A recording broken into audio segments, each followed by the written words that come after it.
अहम खबर है वो एक बार जरा समझ लेते हैं, इसी सेक्टर को ट्रैक भी करते हैं। अनुराग बताइए, अपनी गाड़ी के इंश्योरेंस के रिन्यूअल नहीं कराया तो उसको लेकर क्या अपडेट, क्या एक बड़ी खबर आपके पास है? देखिए, ये बड़ी खबर है इंश्योरेंस सेक्टर से जुड़ी हुई भी, और जो भी लोग जिनके पास गाड़ी है और उनका जो गाड़ी है वो अनइंश्योर्ड है तो उनके लिए भी बड़ी खबर है और उन्हें अपने व्हीकल को तुरंत इंश्योर्ड करा देना चाहिए, क्योंकि जल्द ही जो स्टेट ट्रांसपोर्ट डिपार्टमेंट है वो आपको फाइन का नोटिस भेजने वाला है अगर आपकी जो व्हीकल है वो अनइंश्योर्ड है। तो इंश्योरेंस रेगुलेटर IRDA के द्वारा जो जीरो टॉलरेंस पॉलिसी का ऐलान किया गया है, और ये जीरो टॉलरेंस पॉलिसी है जो हमारे सोर्सेस से हमें पता चली है, जो रिसेंट मीटिंग हुई थी IRDA की, वहां पर इसका फैसला लिया गया है, जिसमें इंश्योरेंस इंफॉर्मेशन ब्यूरो जो है, जिसमें देश के जो तमाम व्हीकल है उसके डेटा जो इंश्योरेंस इंफॉर्मेशन ब्यूरो के पास है, तो ये जो इंश्योरेंस इंफॉर्मेशन ब्यूरो है जो अनइंश्योर्ड व्हीकल है, यानी जो गाड़ियां बिना इंश्योरेंस के मौजूद है, वो डेटा लीड इंश्योरेंस कंपनी को देगा। और इसी सिलसिले में इंश्योरेंस रेगुलेटर IRDA के द्वारा हर राज्य की एक लीड इंश्योरेंस कंपनी को भी चयनित किया गया है। हर स्टेट की एक लीड इंश्योरेंस कंपनी होगी और ये lead insurance company state transport department को बिना इंश्योरेंस की गाड़ियों का डेटा प्रोवाइड करेगा, और स्टेट ट्रांसपोर्ट डिपार्टमेंट जो है वो व्हीकल ओनर्स को फाइन का नोटिस भेजेगा, जो कि अभी जो नया मोटर व्हीकल एक्ट है, जहां पर अगर आपकी गाड़ी बिना इंश्योरेंस के है तो 2000 रुपए का फाइन है पहली बार के लिए। तो इसमें यह भी नियम डिसाइड किए गए कि जब आप फाइन भरने जाएंगे तब भी आपको इंश्योरेंस पॉलिसी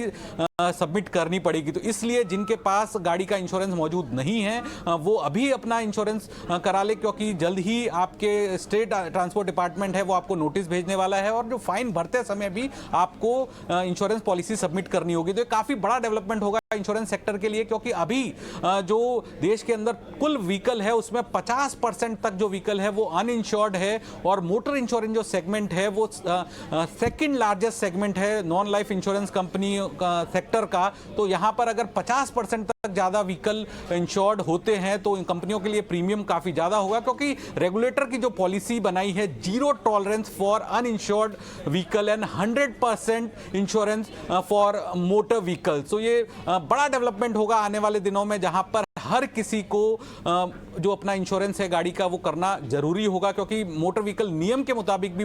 थर्ड पार्टी जो इंश्योरेंस है वो जरूरी होता है। और इसके अंदर जो पूरी चेन है, जिसमें इंश्योरेंस इंफॉर्मेशन ब्यूरो, फिर लीड इंश्योरेंस हर स्टेट की, फिर स्टेट ट्रांसपोर्ट डिपार्टमेंट जो आपको फाइन का नोटिस भेजेगा, और जो गाड़ी ओनर है, ये पूरी चेन जो है वो उसको तैयार कर लिया गया है जिस इस नए नियमों को, जीरो टॉलरेंस पॉलिसी को इंप्लीमेंट करने के लिए। ठीक है अनुराग, काफ़ी अहम खबर आपने बताई है। तो जिनके पास भी गाड़ियां हैं, कम से कम अगर इंश्योरेंस आपने नहीं कराया तो चेक कर लीजिए। वैसे तो सभी को करवा लेना चाहिए समय पर, लेकिन अगर फिर भी नहीं है तो आपको एक पेनलाइज भी किया जा सकता है, वो फाइन के तौर पर हो सकता है, इसलिए चेक कीजिएगा। और ये टिपिकली सारी स्कीम्स पैन इंडिया है, तो आप ये ना सोचिएगा आप इस स्टेट के हैं, आप उस स्टेट के हैं, ये सभी स्टेट्स के ऊपर लागू हो जाएगी और कार्रवाई आपको होती हुई दिखेगी, क्योंकि IRDA ये फैसला ले रहा है। खैर आगे बढ़ते हैं। अब अनुराग, बहुत शुक्रिया, थैंक यू वेरी मच, ये अहम जानकारी हम तक पहुँचाने के लिए, और फाइन भी ठीक ठाक है। और खैर आगे बढ़ते हैं अब